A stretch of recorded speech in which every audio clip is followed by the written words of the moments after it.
नमस्कार। आज हम बनाने चल रहे हैं सहजन और चने की दाल। आपने कभी बनाई है? बहुत ही अच्छी दाल बनती है। तो ये देखिए, मैंने चढ़ा दिया है पैन और पैन में तेल गरम हो रहा है। तेल जैसे ही गरम होगा वैसे हम इसमें डालेंगे सरसों और थोड़ा सा जीरा और थोड़ा सा प्याज, थोड़ा सा लहसुन, थोड़ा सा हरा मिर्चा। और गैस के दूसरे चूल्हे पर मैंने चढ़ा दिया है चने की दाल, जिसको आधा घंटा पहले मैंने भिगो दिया था। तो चने की दाल में मैंने हल्दी डाली है, नमक डाला है और थोड़े से बड़े बड़े पीस सहजन के डाले हैं। थोड़े छोटे पीस काटे हैं जो मैं फ्राई करके डालूंगी, जो कि क्रंची क्रंची बड़े अच्छे लगेंगे। तो आप ये स्टाइल जरूर देखिएगा कि थोड़ा 2-2 इंच के काटिए, जो बड़े बड़े उस चने की दाल के साथ उबाल लीजिए, और छोटे जो आधा इंच के पड़ेंगे वो इसके साथ इसमें फ्राई कर लिए इसी तेल में। वो क्रंची क्रंची दांत के नीचे जब खाया जाता है तो बहुत अच्छा लगता है चूसने में, क्योंकि अगर हम ये छोटे वाले भी दाल में डाल देंगे तो गल जाते हैं, बहुत जल्दी पक जाता है सहजन। वो देखने में कड़ा होता है लेकिन पकता बहुत जल्दी है। लेकिन ये दाल हमारे बचपन में बनती थी मेरे घर में।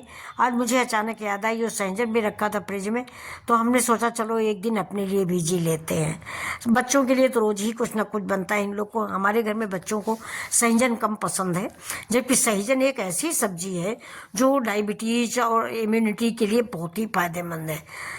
और इसके पत्तों के पराठे बनाइए और इसको सहजन को आलू की सब्जी में डाल के बनाइए। आज हमको चने की दाल में ज़्यादा अच्छी लगती, तो मैं चने की दाल में बना। देखिए, इसको प्याज के साथ हम फ्राई कर रहे हैं। कम से कम 5 मिनट इसको फ्राई करेंगे। सूंधी सी महक आने लगती है हींग और प्याज की। तब इसमें डालेंगे हल्दी। ज़्यादा मसाले हम डालते नहीं, आप अगर मसाले ज़्यादा भी डाल सकते हैं।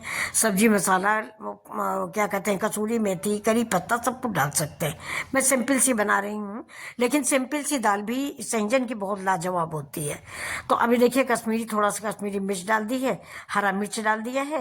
ज़्यादा तीखा हम खाते नहीं, इसलिए थोड़ा सा स्पाइसी कम है। अगर आप स्पाइसी चाहें तो स्पाइसी भी डाल सकते हैं। इसमें थोड़ा सा खटाई दोस्तों ज़रूर डालिएगा। ये देखिए, जो मैंने चने की दाल के साथ सहजन बनाए हैं, ये कम से कम 2-2 इंच का हमारा टुकड़ा है। कोई भी टुकड़ा 2 इंच से छोटा नहीं है। ये देखिए, अब अभी आपको दाल पतली लग रही नहीं, लेकिन अभी 2 मिनट के अंदर ये दाल गाढ़ी हो जाएगी। तो इसी को हम ऐसे चलाते जाएंगे और दाल बैस होती जाएगी।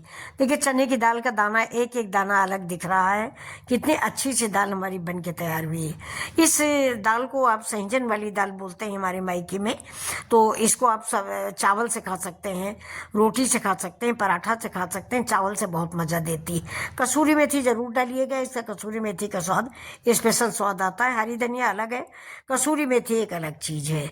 और साथ में हम डालेंगे तो 1 चम्मच के करीब अमचूर पाउडर, थोड़ा सा खटास के लिए, क्योंकि मैंने टमाटर नहीं डाला है। अगर आप टमाटर डाल रहे हैं तो फिर अमचूर चाहे तो ना डालें, और टमाटर डाल दीजिए 1 या 2 जो आपको पसंद हो। तो मैंने टमाटर डाला नहीं है। अब देखिए, ऊपर से मैंने गरम मसाला डाल दिया है और ये दाल मेरी रेडी हो गई है। ये देखिए, ये अमचूर पाउडर डाल दिया मैंने। अब मेरी दाल रेडी है। अब इसमें डालेंगे थोड़ा सा नींबू का रस, जिससे थोड़ी सी खटास आ जाए, वो भी खाते समय। अदरक डाल दिया है मैंने।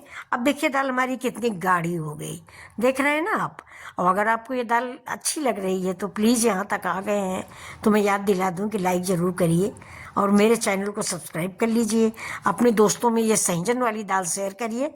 देखिए, बहुत सुंदर सी दाल बनी है और बहुत ही टेस्टी है। इसको आप एक बार खाएं, चावल के साथ बना खाएं, मज़ा आ जाएगा। ये सहजन जो है ना, चूसने में बच्चों बहुत अच्छा लगता है, और सबसे बड़ी बात तो ये बहुत पौष्टिक होता है। तो एक बार सहजन की दाल जरूर बनाएं और सहजन खाया करिए। आप बच्चे हो, मैं आपको समझाती हूँ, सहजन बहुत फायदेमंद होता है। और अगर आपको रेसिपी पसंद आ रही है तो प्लीज़ लाइक भी कर दें, सब्सक्राइब भी कर दें, और एक प्यारा सा कमेंट कर दें मुझे कि आंटी अच्छी लगी दाल या ख़राब लगी, ज़रूर करें कमेंट। और फिर हम, अगर आपको ये पसंद आ रही दाल, तो ऐसे ही वीडियो लेकर हम फिर आपके सामने आएंगे। तब तक के लिए नमस्कार। मेरा चैनल जो है वो चैनल ऐसी ही रेसिपियों के लिए मैंने बनाया है, जो घर गांव से जुड़ी सब्जियां हैं। मेरे बच्चे बाहर रहते हैं, वो इस दाल को सीखें। नमस्कार।